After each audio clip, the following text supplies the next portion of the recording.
Yeah, hi everyone. So today's video, I just want to talk about a strategy which I have been experimenting with. Uh, the the essence of the strategy is to maintain a core position using your long-term ETF. So everybody will have a long-term position, like the S&P 500, the QQQ, or any other broad index which you are holding for a long-term wealth creation and to beat inflation, things like that, right?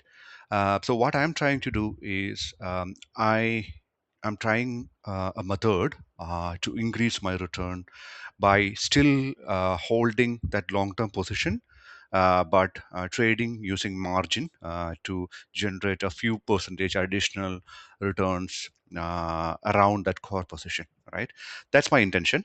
Uh, by all means, this is something I've been trying out. It's not a proven method for myself. I've been testing it out, and it has been working well for the recent time. If you are going to use this strategy, make sure you are backtesting it. Make sure you do your own due diligence. Don't take my word for it. Do your due diligence before adopting any strategies, not just mine, any of the strategies, right? But I can teach you, or I can tell you what's the essence of the strategy, how it works, and how you can apply that.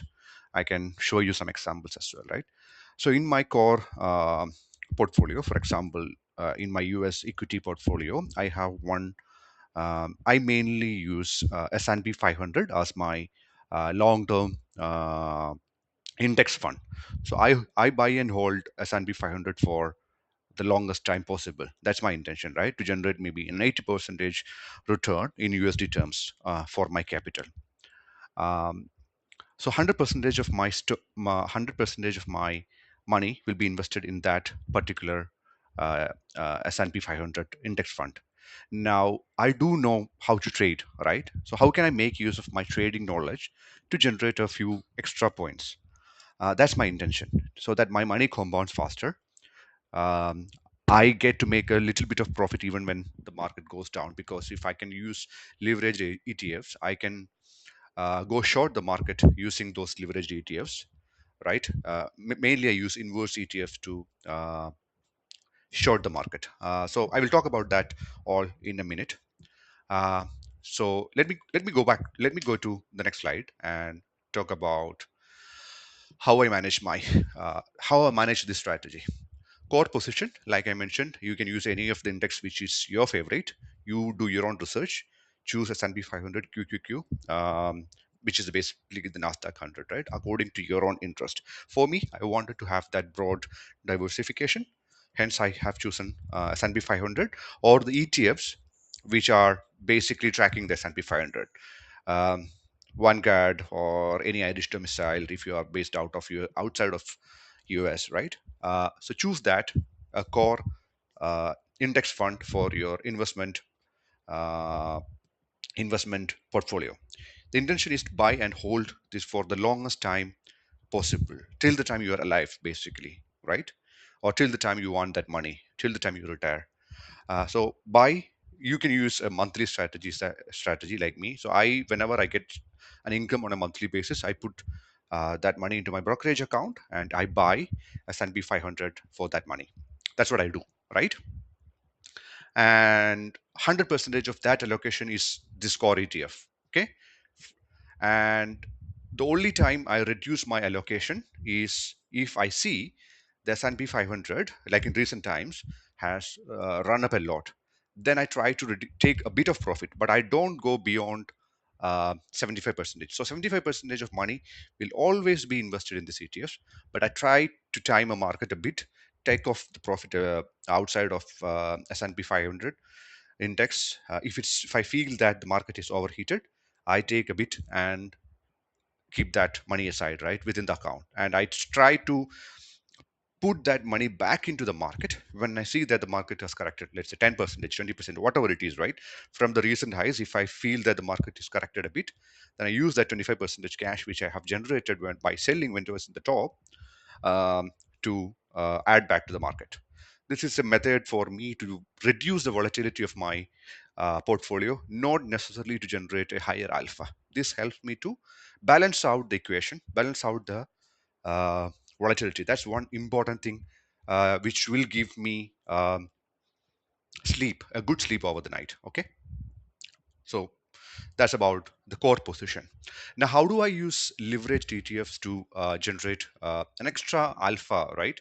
So there are hundreds of literally hundreds of ETFs in the United States of America, in their markets, where you can trade that to generate a good return. Okay, or a leveraged return.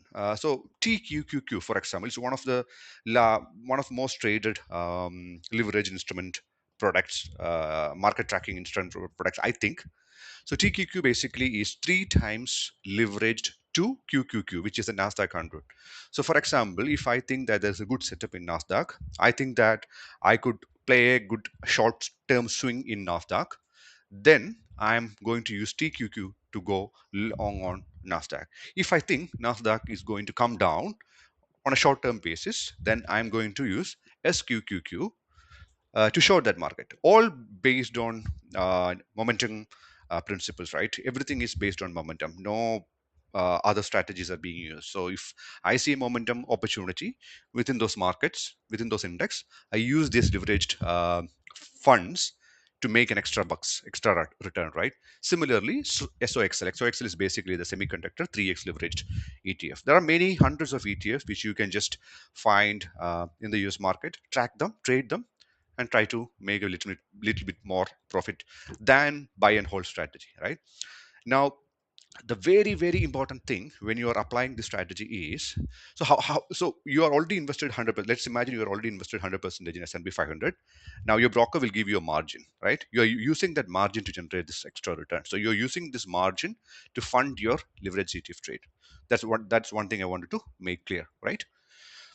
And the most important thing, or I guarantee you will have financial ruin, right? The most important thing you need to keep in mind is, do not risk more than 0.25 percentage in one trade.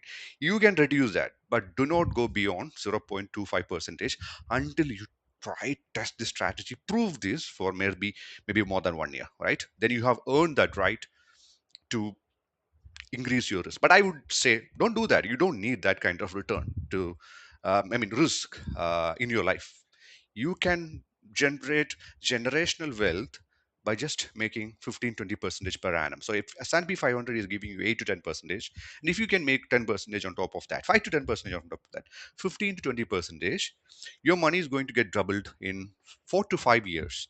So if you start with 100K, do your work, go to your job, find your first 100K. Don't depend on trading to find your first 100K, but do your job. Get to a point where you're comfortable, you're learning trading, but make your 100K first. Then, using your 100K, start trading, right? With control, with reduced risk, with strategy, with precision, with all the things you have learned from all the good traders in the world, all the good courses in the world, all the good books which I have recommended, right? Use that to increase, to trade your capital. So if you can double your money in um, 4 to 5 years, you are essentially looking at a close to $1 million in 10 years' time, or more than that, if you can generate a bit more return, or if you can add more money into your account from your job or whatever it is, right?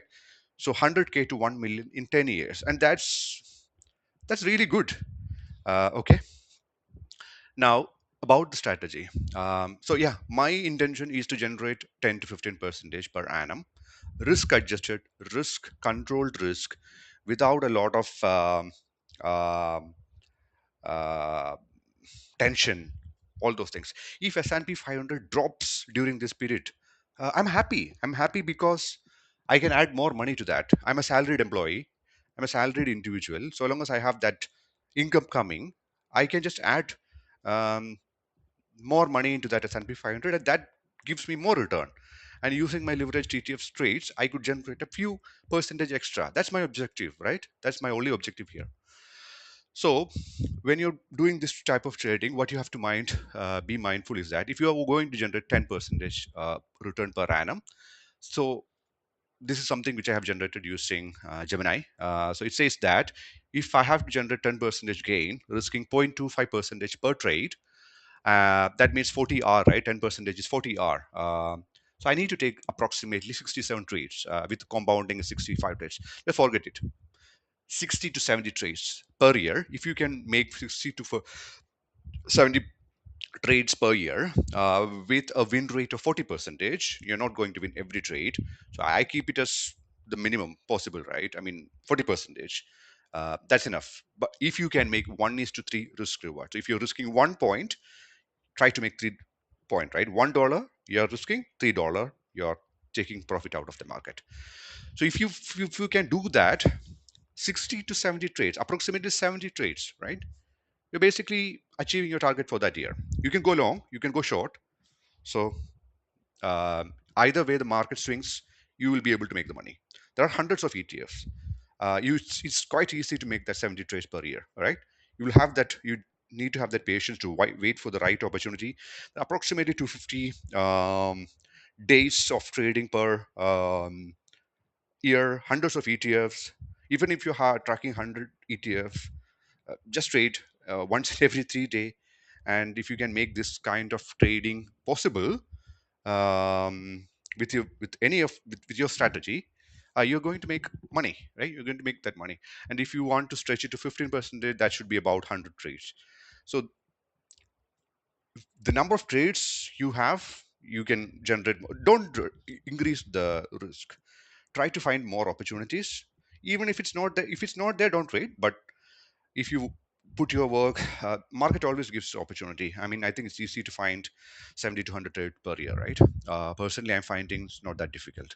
Last week I have taken I think 3 or 4 trades, so within a week. So it's not really a big deal, I feel. Right now, let me go to the chart and